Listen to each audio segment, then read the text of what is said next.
weather now. Weather Authority Chief Meteorologist Dan Cianca tracking some, well, different weather for us this week. It's moving in soon, right?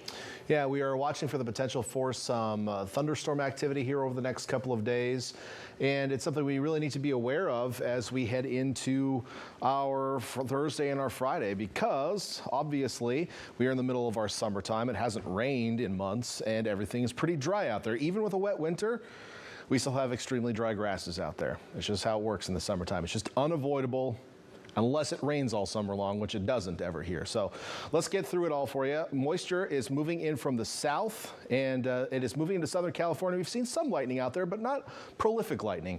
And I don't expect prolific lightning here locally over the next couple of days. But I do actually expect some lightning within the Cayuga coverage area, beginning as early as tomorrow afternoon and lasting perhaps into Friday afternoon. So that's the timing that we're seeing right now.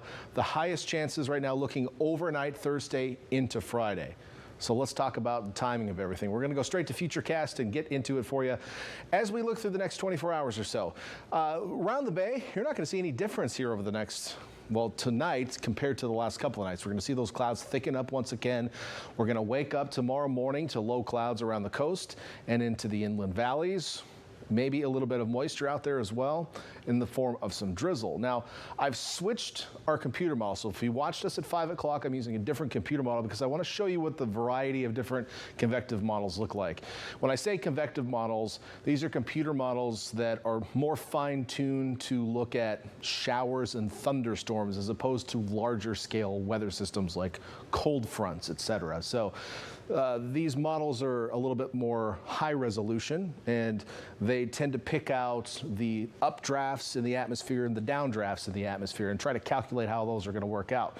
Now, as we look at Futurecast here, it is showing some activity moving in early in the day tomorrow. The model that I showed you at 5 o'clock didn't have anything until late tomorrow night. So I think as early as tomorrow afternoon, we could see a few light showers moving in out of the southeast. Some of this activity may include an isolated lightning strike or two, but I'm not expecting it to be widespread. By 6 p.m. tomorrow night, I think we won't have seen anything around the bay. If we've seen anything, it's across southern Monterey County. Now, tomorrow evening, these showers will continue moving in from the southeast and could move up as far as Monterey Bay. What you could expect from them would be brief, light to moderate rainfall, maybe a gust of wind, and an occasional lightning bolt or two. So nothing crazy from what I'm seeing. There is some moisture in the atmosphere, enough that it's going to rain, but there's not a ton of instability that would lead me to believe that we're going to see a lot of lightning. Now, again, I do think we will see some lightning, and this is 3 a.m. on Friday morning. We're seeing some maybe higher echoes there moving over the Santa Lucia range. And then as we head into Friday morning, things kind of wind down a little bit. Some models are still showing some activity hanging out into Friday afternoon across the mountains of Monterey and San Benito counties. But I think, again, the threat is going to be highest southern Monterey and San Benito counties. As far as folks around Monterey Bay, the threat will be much more limited and into a shorter period of time. So probably late tomorrow night into early Friday morning, whereas farther south, it's a longer threat from tomorrow afternoon through Friday afternoon, if that makes sense for you. So again, not a lot of precipitation, but some is possible. Future lightning. This is kind of corresponding with the model that I showed at 5 o'clock. We'll show some of this activity moving in tomorrow evening, and we see a couple little blips moving through. So if you look at the top of the scale here, we're seeing these very light colors, which indicate isolated lightning and not, you know, frequent or continuous lightning. So that is the side of the scale we want to be on as far as the lightning threat is concerned. As far as future precipitation with this event, maybe a couple hundredths of an inch in some areas. There's potential, I would say, if you had one cell over you for a while, we could maybe at the most get up to a quarter of an inch of rain, but models showing fairly light amounts during the period. So that's what we're looking at.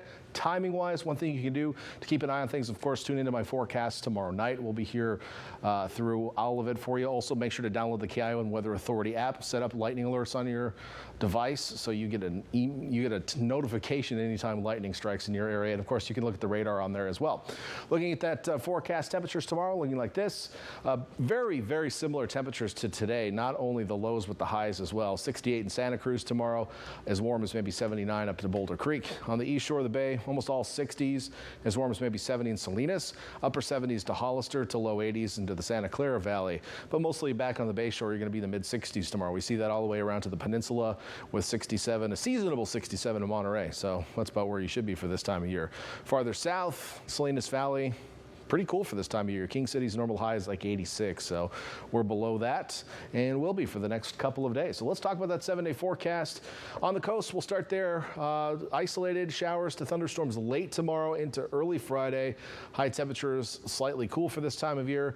I've got watching on Saturday. No models are showing precipitation on Saturday, but we still have some moisture in the area, so I'm just keeping an eye on things for you. I don't want anything to happen on Saturday because I won't be in town this weekend and I might have to cancel my trip. So we're wish casting it away for you. Nobody wants lightning anyway. But beyond that, it looks like out of the weekend, temperatures are going to warm up. We should see above normal highs next week, although I expect skies to stay partly cloudy. Inland areas, for the next couple of days, we'll have that limited lightning threat through Friday. We're watching Saturday, then temperatures warm up out of the weekend with highs expected to be above normal next week. Veronica? Okay, my fingers are crossed for you, Dan.